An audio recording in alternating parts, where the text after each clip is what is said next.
میرے پاس بھائی نے کہا تھا، میں نے کہا شامل کر لیتا ہوں۔ یہ کہتے ہیں ہمارے یہاں ایک مسجد میں جگہ کم ہے تو 2 جمعے ہوتے ہیں، یعنی جمعے کے دن 2 جمعے ہوتے ہیں۔ ایک امام صاحب پہلے خطبہ دیتے ہیں، نماز پڑھاتے ہیں، پھر مقتدی چلے جاتے ہیں، پھر خطبہ ہوتا ہے، پھر نماز پڑھائی جاتی ہے۔ وہی کہتے ہیں کہ اب 2 اس میں کویسچن تھے۔ ایک جمعہ ایک امام صاحب نے خطبہ دیا، انہوں نے نماز پڑھائی، کیا یہی اگلی جماعت کے اندر خطبہ اور نماز پڑھا سکتے ہیں؟ دیکھیں، فقہ حنفی کی روشنی میں خطیب کا یعنی خطبہ پڑھنے والے کا اور امام کا الگ الگ ہونا بالکل جائز ہے۔ یہ ہو سکتا ہے کہ خطبہ کوئی دے اور نماز کوئی پڑھا، اس میں تو مسئلہ نہیں ہے۔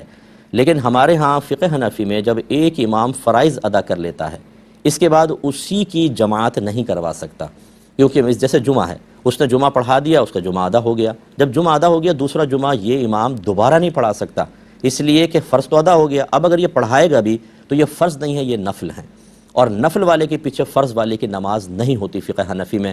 لہذا اگر یہی امام بن جاتے ہیں دوبارہ تو تمام مقتدیوں کا دوسروں کا جمعہ ہوتا ہی نہیں ہے، وہ سب کے سب برباد، ان کا جمعہ برباد، اور امام صاحب گنہگار ہوئے شدید، اور کمیٹی بھی بروز قیامت سب کے جمعوں کے قضا کرنے کا وبال اپنے سر پر لے گی۔ اور اگر یہ صورتحال ہے کہ ایک خطیب صاحب خطبہ پڑھتے ہیں، پھر وہ نماز پڑھا دیتے ہیں، پھر جب اگلی نماز آتی ہے وہی خطیب صاحب خطبہ پڑھتے ہیں لیکن نماز کوئی اور پڑھا دیتا ہے، پھر کوئی حرج نہیں، امام علیحدہ ہو گئے۔